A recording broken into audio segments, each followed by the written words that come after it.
Welcome back to Revise and Resubmit, everyone, for another weekend book review deep dive. It's great to be back. And today we are tackling an award-winning book. Yes, we are. Mother Cow, Mother India by Yamini Narayanan. Such an evocative title, too. And this one's actually, I think, hit a bit more the mainstream than some of the books that we've covered. Yeah, it's gotten a lot of attention. It has. For good reason. Yeah, it actually won the 2024 Mid-Kerr Book Prize. That's quite an honor. Yeah, so... no small potatoes there. It's a big deal. It is. And actually, I've even seen this book mentioned as sitting on Shyam Benegal's desk. Oh, wow.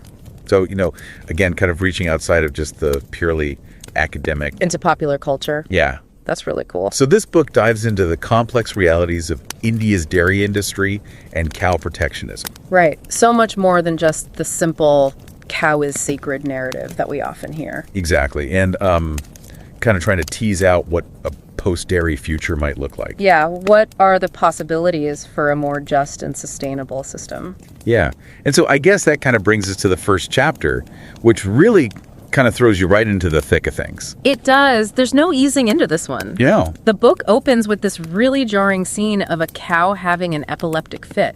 Oh, wow. While she's being milked. Oh, gosh. And the workers just keep milking her.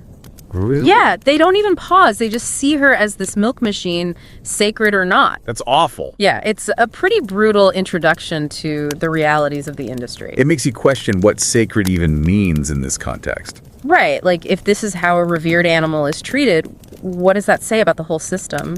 And then she goes on to describe this practice called the kalbaka. Oh, yeah, that was heartbreaking. Where they use a stuffed calf head to trick grieving mothers into producing milk. It's just this blatant emotional manipulation. Yeah, preying on their maternal instincts. Just to extract every last drop of profit. And Narayan connects this to the whole idea of bovine caste. Oh, right, where certain breeds are valued more than others. Yeah, exactly like Holsteins, which are known for their high milk yield. They're treated like royalty. While native Indian breeds are being sidelined, even facing extinction. And it's all driven by these selective breeding practices, which Narayan really dives into. Yeah, she takes us inside these semen extraction facilities where bulls are kept in these tiny stalls. I can't even imagine. It's so unnatural. They exhibit all these abnormal behaviors. Like what? Pacing in circles, head bobbing, constant licking. It's really disturbing. And she talks about artificial insemination and embryo transfer technology. Right. It's all about maximizing milk production. It seems like we've completely lost sight of the animal's well-being in this pursuit of efficiency. Yeah, it's like we've created this industrial system that's totally divorced from the natural world. And then there's the whole issue of gaushalas, these cow shelters. You'd think they'd be these safe havens, right? Exactly. But Narayan reveals that many of them are under immense economic pressure. And they end up selling unwanted cows and calves to slaughterhouses. The very thing they're supposed to be protecting them from. It's such a contradiction. There's this story about the Simhachalam temple refusing Jersey calves. Because they're not considered pure enough. Even sacred spaces are making these distinctions. It shows how messed up this whole system is. It really does. And then those abandoned calves just left to die at the temple. It's hard to stomach. It makes you question whose interests are really being served by this whole cow protection movement. That's a great point, and that's actually something that Narayan explores further in the next chapter. Okay, so we're moving into the political realm now. Exactly. Yeah. Because you can't talk about cow protection in India without addressing the rise of Hindu nationalism, or Hindutva, as it's often called. Right, it's become so intertwined with politics and identity. And this movement has a history of targeting marginalized communities. Especially Muslims and Dalits. Using the cow as a symbol of religious and national purity. And it's often used to justify violence and discrimination. Which is why it's so important to bring in diverse voices like the Dalit perspective. Right. Their experiences are often silenced in the dominant narrative. Narayan does a great job of highlighting those marginalized voices. Yeah, like that powerful image of the Dalit protest where they used a steel cow filled with the waste from slaughtered cows' stomachs. Oh, wow. It was a way of forcing people to confront the reality of cow suffering. Which is so often glossed over. Exactly. It's a really visceral image that stays with you. And I think that's a good place to pause for now. Okay, so next time we'll be diving into the economic realities of the dairy and beef industries. And the really harrowing accounts of cattle trafficking and slaughter. It's not for the faint of heart. Definitely not. But it's important to understand the full scope of the issue if we want to create a more just and compassionate world. I completely agree.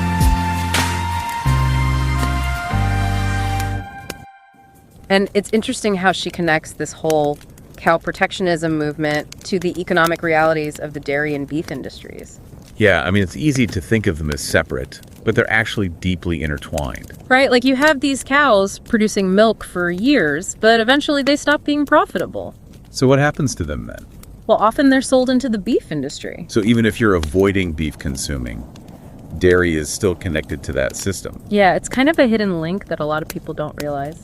And Narayan really doesn't shy away from the brutal details of that system. No, she doesn't. She describes these trucks packed with animals being transported to slaughterhouses. Just crammed in there. Yeah, many of them injured or dying en route. That's awful. There's this one image that really stuck with me of a buffalo whose tail is being twisted to force her to stand. Oh, gosh. Likely destined to become a downed animal.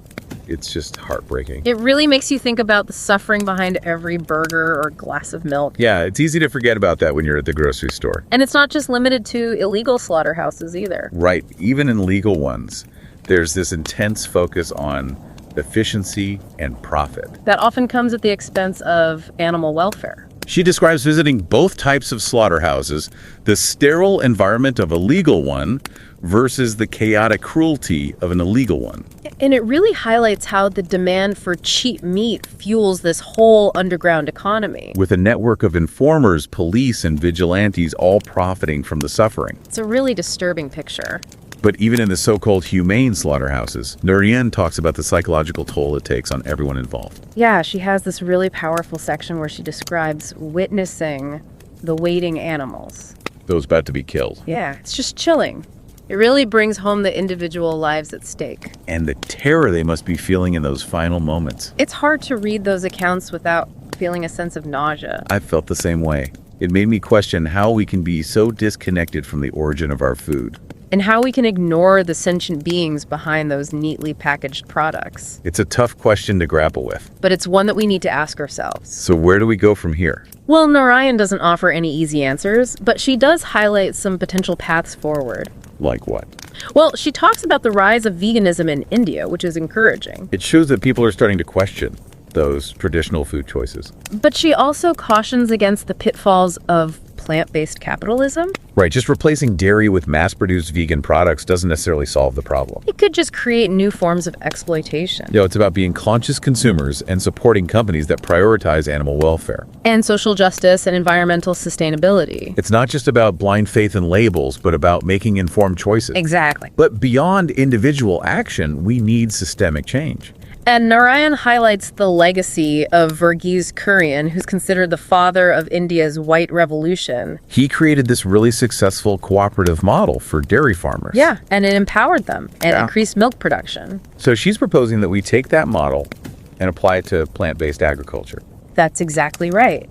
Imagine a network of farmer cooperatives focused on growing crops like lentils, pulses, and millets. All staples of the Indian diet. And much more environmentally sustainable than animal agriculture. A pretty radical idea. It is. But it has the potential to transform the food system. Benefiting both people and animals. Absolutely. But it would require a massive shift in cultural norms and government policy. It would.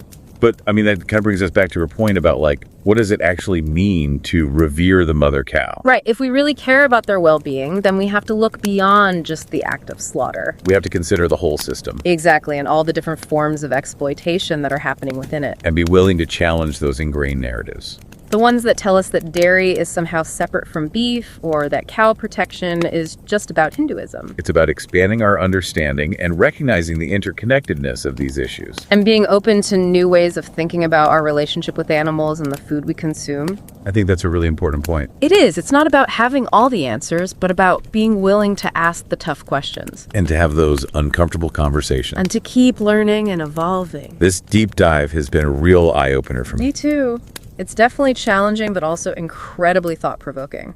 And ultimately, I think it's a call to action. For anyone listening who wants to learn more, I highly recommend checking out Mother Cow, Mother India. It's a powerful read. It'll definitely make you think differently about the choices you make. We'll also be sharing some additional resources on our website for those who want to explore further. And remember, change starts with each of us. Whether it's making more conscious food choices, supporting ethical companies, or having these difficult conversations with friends and family. Every little step counts. So thanks for joining us on this journey into the complex world of India's dairy industry and the future of food. It's been a pleasure. We hope you'll continue to explore these issues with us. And until next time, happy reading, everyone.